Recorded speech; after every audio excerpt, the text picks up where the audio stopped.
Hello guys, you are watching Lex Vision. Our objective is to provide free legal awareness to those students who are stuck at their home and are not able to join regular classes. So we are going to start with a lecture series on constitutional law. In the present video, we are going to discuss about the landmark cases on the preamble to the Indian Constitution. So get students coming on to the preamble, it starts with we the people of India. So we the people are the source of this constitution. They are representing the will of the people which solemnly resolves to constitute India into sovereign, socialist, secular, democratic republic. But socialist, secular and integrity were added by 42nd Constitutional Amendment 1976. So sovereign, coming on to the sovereign, that means Samprabhuta, which is being protected by our soldiers at the borders. Socialist, that is Samajwad.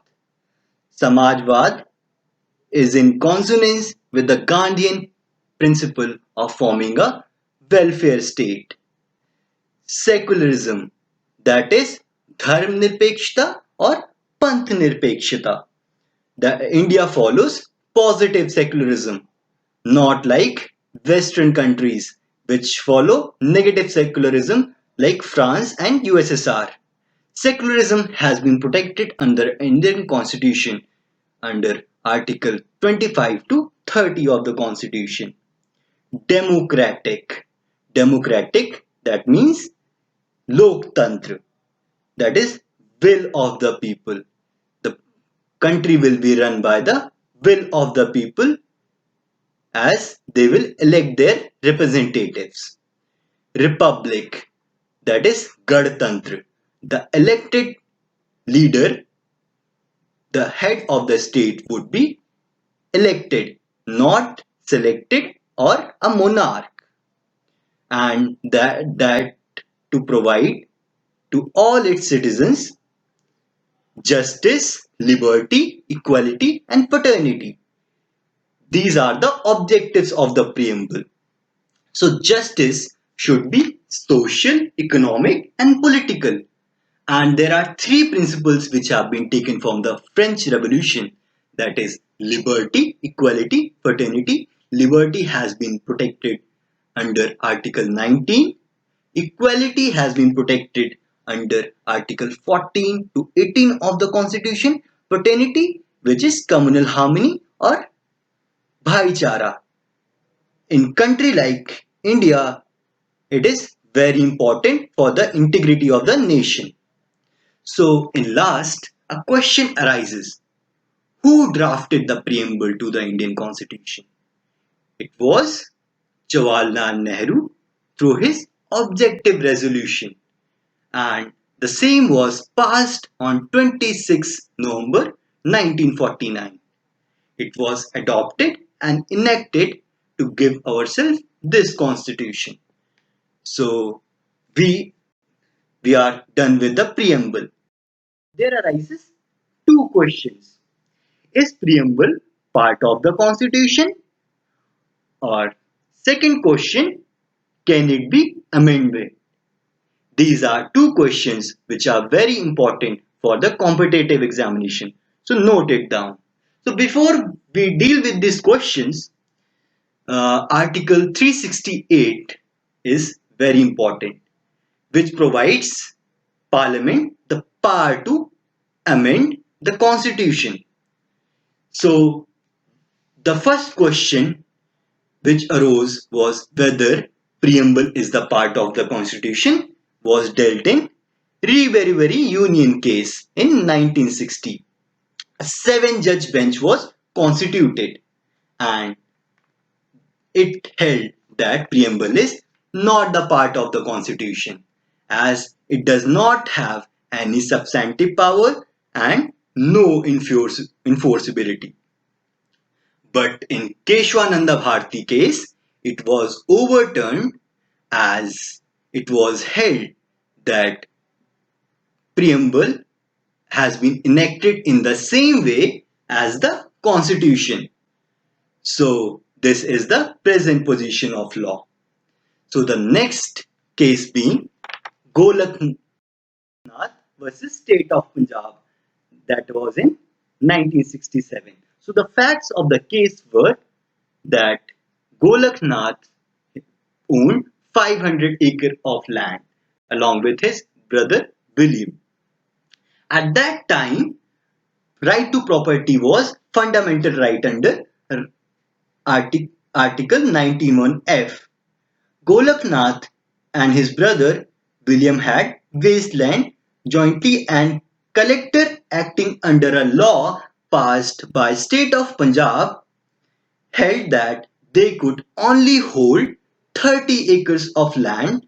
They challenged the law on the contention that since they are farmers, limiting their rights to own land was in direct conflict to carry out their right to profession under Article 19(1)(g) and property under Article 19(1)(f). In addition to this law, they also challenged 17th Amendment, which put this law into 9th schedule of the Constitution. So at last, the court held that Parliament does not have the right to abridge or take away the fundamental rights under Article 368. So this was the position of law. The controversy arose in order to nullify the effects of Golaknath versus State of Punjab. Parliament passed 24th Amendment Act, which explicitly added to the Constitution the power to add or amend any provision to the Constitution, and Article 13 would not be a bar to such amendment. After the passage of 24th Amendment, the 25th and 29th Amendment were passed. The 29th Amendment put a law in 9th schedule, just as Golaknath case, and the petitioner therefore challenged the amendments. So the court held the bench of 13 judges were constituted. This is the largest bench which have been constituted till now. So with the 13 judges, the basic structure doctrine was exposited in great details in this case. It was overruled that Golaknath judgment and held that the Parliament had the power to amend any part of the Constitution, including the fundamental rights, as amendment is not law under Article 13. The court, however, laid down that any amendment is only valid so long as it does not destroy the basic structure of the Constitution. Basic structures were those parts of the Constitution which form the blood and spirit of the Constitution. And by amendment or taking those away, an essential part of the Constitution would be lost. The judges did not exhaustively stated what are the basic structure, but said three principles, that is secularism, federal structure, republican government, and judicial review were considered as basic structure of Indian Constitution. In the next case, Indira Gandhi versus Raj Narayan Singh, 1975. The Allahabad High Court had set aside the election of Indira Gandhi as not following election procedures. In order to nullify the decision of Allahabad High Court, the Union passed 39th Amendment Act and inserted Article 329A.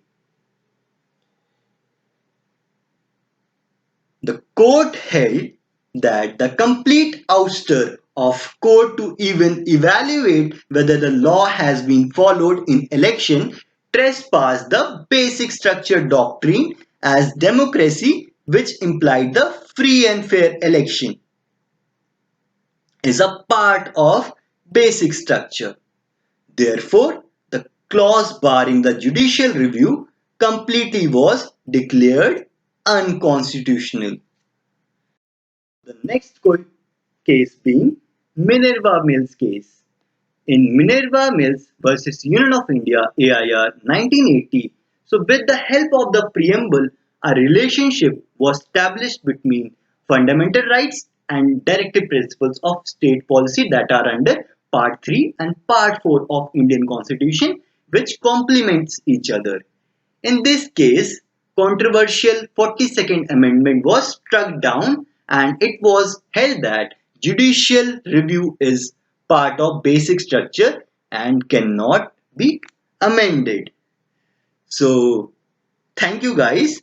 If you like this video, do like, comment, share and subscribe this channel, that is Lex Vision.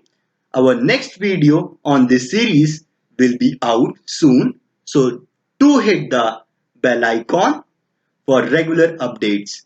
Keep following Lex Vision 2020 on our Instagram page. Thank you.